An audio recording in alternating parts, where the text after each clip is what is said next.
नमस्कार, आप देख रहे हैं पीटीएन न्यूज और मैं हूं आपके साथ प्रभाकर पांडे।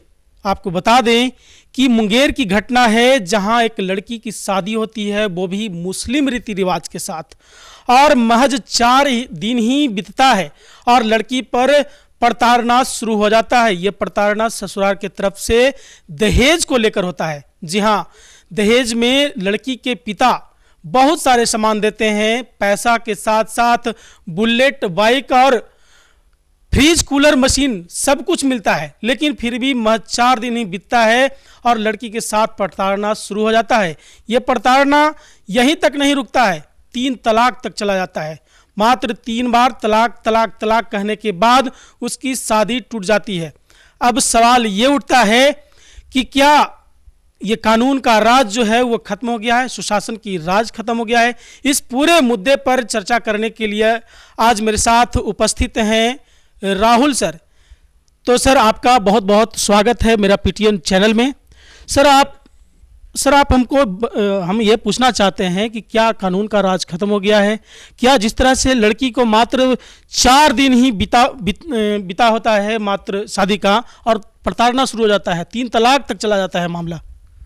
देखिए, बिहार है ये, और नीतीश कुमार जी की सरकार है, सुशासन बाबू की सरकार है।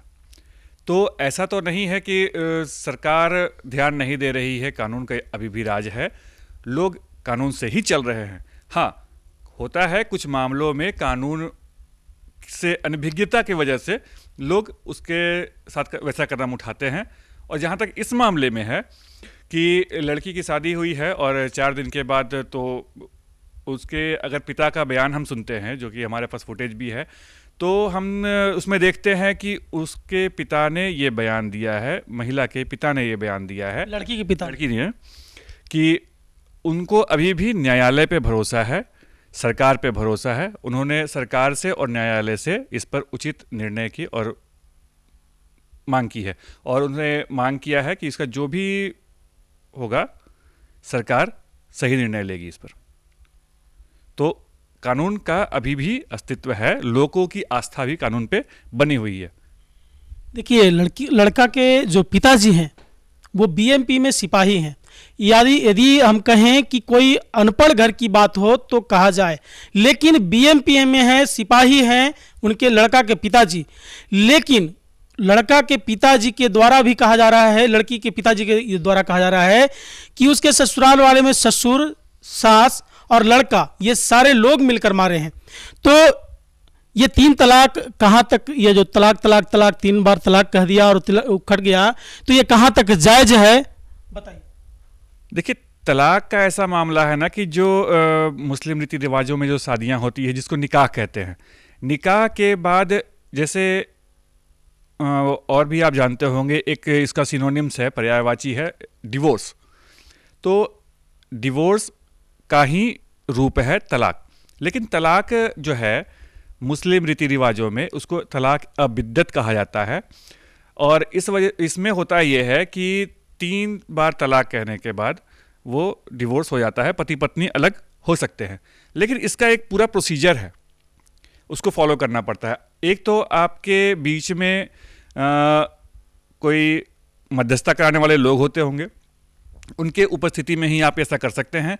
प्लस इसमें क्या होता है ना कि 3 महीने का एक टाइम बाउंड है कि आप उस दरमियान ही बोल सकते हैं, और एक बार में नहीं बोल सकते, अलग अलग टाइम फ्रेम में अलग अलग बार बोलना होता है। और उस बीच में भी अगर पैचअप हो जाता है पति पत्नी के बीच में, तो ये तलाक वहीं पर ख़त्म हो जाता है, पति पत्नी वापस जोड़े के रूप में रह सकते हैं।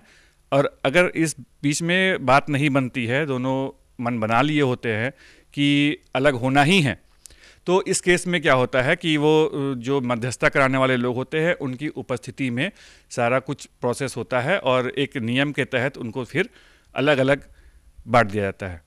और ये तो हुई इनकी बात। अब बताते हैं कि 3 तलाक जो है, वैसे भी जो इन्होंने अभी इस मामले में हम देख रहे हैं कि इन्होंने जो 3 तलाक दिया है, वो 3 तलाक वैसे तो इंडिया में बैन है, इस पर तो कानून भी बना दी है सरकार। बिल्कुल, कानून बना चुकी है सरकार, और सुप्रीम कोर्ट उससे तो ऊपर कोई है नहीं, ना हम है, ना आप है, ना और कोई है। सुप्रीम कोर्ट ने अगस्त 2017 में एक फैसला दिया था, उसमें इस 3 तलाक कानून को खारिज कर दिया था। उसके बाद भाजपा की सरकार जो है उसने 19 सितंबर 2018 में इस पर एक विधेयक लाई और केंद्र के साथ साथ राज्यों में भी इस कानून को लागू कर दिया। इस कानून के अंदर क्या है ना प्रभाकर, कि 2 चीज़ें हैं कि या तो अगर आप इसका पालन नहीं करते हैं तो आपको ना इसमें गिरफ्तारी हो सकती है, वो भी बिना वारंट के। बिना वारंट के सीधे पुलिस जाएगी, आपको उठा के ला सकती है। उसके बाद क्या है कि 3 साल तक की इसमें कैद है, जुर्माना भी हो सकता है, और किसी किसी केस में ये दोनों ही हो सकते हैं, जेल और जुर्माना दोनों ही मिल सकते हैं आपको। लेकिन ये तो हुई सिर्फ भारत की बात। आप देखोगे कि वर्ल्ड ग्लोब पे ज़्यादातर देशों में मुस्लिम रूल कर रहे हैं, मुस्लिम कंट्रीज़ है, और उसमें ज़्यादातर देशों में ना ये 3 तलाक कानून बैन है। आप अपने पड़ोसी बांग्लादेश और पाकिस्तान को ही देख लो, वहाँ पर ना आप 1961 से ये बैन है, मतलब बांग्लादेश के विभाजन के पहले से बैन है। ट्यूनीसिया में 1956 से ये बैन है 3 तलाक कानून, वहाँ पे कोड ऑफ पर्सनल स्टेटस है 1956, उसके तहत ये बैन है। फिर आप बात करते हैं मिस्र की, 1929 से वहाँ पे बैन है, वहाँ पे भी 3 महीने की जेल होती है, अपने यहाँ भी होती है। इंडोनेशिया में 1974 से बैन है, मोरक्को में 2004 से अभी हाल फिलहाल में बंद हुआ, वहाँ पे 3 तलाक कानून लागू हो गया है। और इंडोनेशिया में तो एक बात और ख़ास बात है कि यहाँ तो दे भी देते हैं। इंडोनेशिया की खास बात यह है कि वहाँ जैसे हिंदू मैरिज एक्ट के तहत जो होता है, कोर्ट में जाकर के ही आप डिवोर्स ले सकते हैं, वहाँ इंडोनेशिया के लोग चाहे मुस्लिम हो चाहे किसी और पंथ को लोग मानते हो, कोर्ट में ही तलाक होगा। यानी सभी जगहों पर इस पर कानून बन चुकी है। कानून बन चुकी है जी, बिल्कुल कानून बन चुकी है। मोरक्को में 2004 में हुआ था, वहाँ पर क्या हुआ था ना कि सार्वजनिक नोटरी के साथ आपको रजिस्ट्रेशन कराना होगा ये तलाक के लिए, और उसके बाद कोर्ट के आदेश से ही आप तलाक ले सकते हैं। मतलब आप देखो, जहाँ कहीं भी आप पूरे वर्ल्ड में घूम लो, आप जब तक किसी लॉ ऑफ इंस्टीट्यूशन से नहीं जुड़े हो, उसके अधीन नहीं जाते हो, आपको तलाक नहीं मिल सकता है। पता नहीं इंडिया में ऐसा क्या लोग सोचते हैं कि हमने फ़ोन पे बोल दिया तलाक कर दिया, जबकि यहाँ पे बैन है और तलाक हो जाता है। लड़की वाले भी परेशान हैं, उनके पिता का बयान आप देखिए, किसे हताशा भरी उनकी आवाज़ है, बहुत मायूस दिख रहे हैं वो क्लिप में। तो ऐसा नहीं होता है। आपको एक कानून, जब आप किसी देश में रह रहे हैं, वहाँ के कानून को आपको मानना ही होगा, आप चाहे या ना चाहें। यानी आपका कहने का मतलब है कि जो लड़की जिसके साथ ये प्रताड़ना हो रहा है, तो क्या इंसाफ बिहार में मिलेगा? बिल्कुल मिलेगा। सुशासन की सरकार है, नीतीश बाबू की सरकार है, यहाँ मिलना ही चाहिए। और वैसे भी ये तो कोई मामला ही नहीं है 3 तलाक का। तलाक तो हुआ ही नहीं जब तक आप लॉ ऑफ इंस्टीट्यूशन के बीच में नहीं जाते हैं, कानूनी प्रक्रिया से नहीं गुजरते हैं, तलाक होना मुश्किल है। तो राहुल सर का कहना था कि तलाक ये कई देशों में कानून बन चुका है और 3 तलाक का मतलब ही कुछ नहीं रह गया है। भारत में भी कानून इस पर बना हुआ है, लेकिन कानून तो सिर्फ बन गया है संविधान में। इस पर धरातल पर कितना मजबूती के साथ उतारा जाएगा, ये तो बस प्रशासन की जिम्मेदारी है।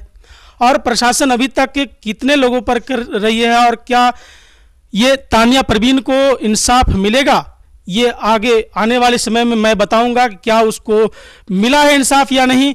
फिलहाल अभी उस पर जो प्रताड़ना हुई है, उसके जो गार्जियन हैं वो सरकार पर और कानून पर निर्भर हैं। फिलहाल इस खबर में बस इतना ही। आगे के तमाम खबरों के लिए बने रहे मेरे साथ। धन्यवाद।